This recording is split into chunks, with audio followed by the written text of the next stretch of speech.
Ya, na'am barakallahu fikum. Bagaimana status mereka tuh yang menjadi sebab kekalahan bagi kaum muslimin? Sebagian ulama mengatakan Allah memaafkan mereka. Tapi bagi orang-orang setelahnya mereka harus mengambil pelajaran. Ya. Apa pelajaran yang penting buat kita? Ya, yang penting adalah bagaimana kita mengambil pelajaran satu penyelisihan terhadap syariat Nabi itu bisa menjadi sebab kekalahan bagi kaum muslimin, atau bisa menjadi sebab Allah enggak mau kasih kemenangan kepada kaum muslimin sekalipun manusia terbaik saat itu masih ada di tengah-tengah mereka. Ini penting banget nih.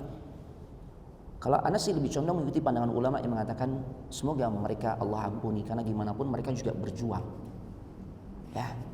Karena mereka juga berjuang. Ana lebih condong mengikuti pandangan ulama yang seperti itu. Tapi yang jauh lebih berharga adalah ya selain kita ingin tahu sebenarnya gimana tuh mereka, ya itu kita serahkan kepada Allah.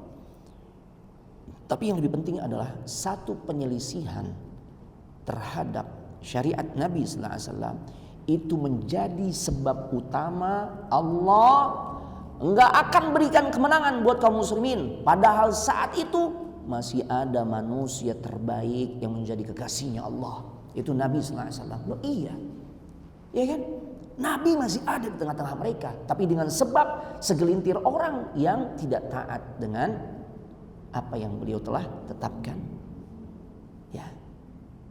Maka menjadi sebab kekalahan. Allah enggak kasih kemenangan.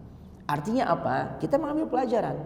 Beginilah kaum muslimin, kondisi kaum muslimin di masa sekarang, di masa kita sekarang hidup di dalamnya. Kenapa nih jumlah yang begitu banyak? Tapi kadang, ya Allah, apa yang bisa kita lakukan? Gak ada wibawanya. Gak usah kaget. Karena terlalu banyak penyelisihan-penyelisihan yang kita lakukan terhadap syariat nabinya. Berapa penyelisihan yang dilakukan oleh segelintir orang di masa itu? Kan cuma satu aja. Mereka geser tuh dari tempat yang seharusnya mereka tetap di situ. Mereka nggak taati. Satu aja penyelisihannya, Allah nggak kasih kemenangan buat kaum muslimin. Bagaimana dengan sekarang? Nggak terhitung banyaknya penyelisihan demi penyelisihan yang dilakukan oleh orang yang mengaku dirinya sebagai umat Nabi Muhammad. Bukan penyelisihan lagi, dhalalan mubina, kesesatan yang nyata telah mereka tunjukkan. Ya. Mereka tidak mengajarkan apa yang Nabi ajarkan. Yang mereka ajarkan bahasa semut, bahasa cacing. Kan sekarang begitu jemaah. Yang lagi viral kan itu kan. Coba. Punya pondok jemaah yang begitu. Syuf. Dan masih berkeliaran, masih bebas tuh menyampaikan kebatilan-kebatilannya. Gimana Allah mau berikan kemenangan?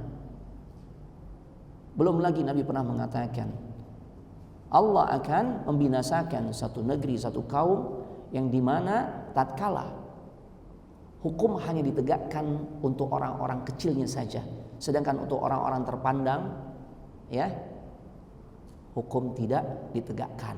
Kan itu yang terjadi ketika Usama bin Zaid mujukin Nabi, ya Rasul, itu wanita yang akan dieksekusi, dipotong tangan karena mencuri, itu dari Bani Makhzumiyah, dari Bani Makhzum, Al-Makhzumiyah.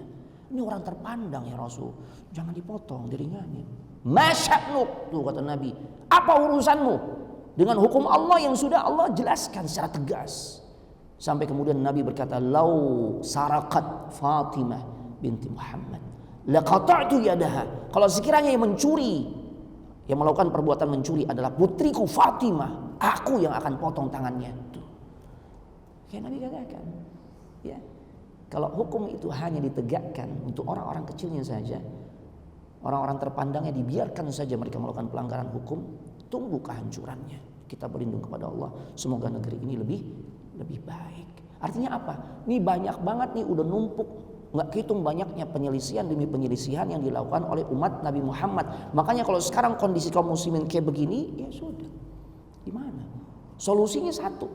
Yuk sama-sama kita memperbaiki kualitas agama kita, ketaatan kita, ittiba kita kepada Nabi. Semoga dengan demikian Allah akan berikan kemenangan.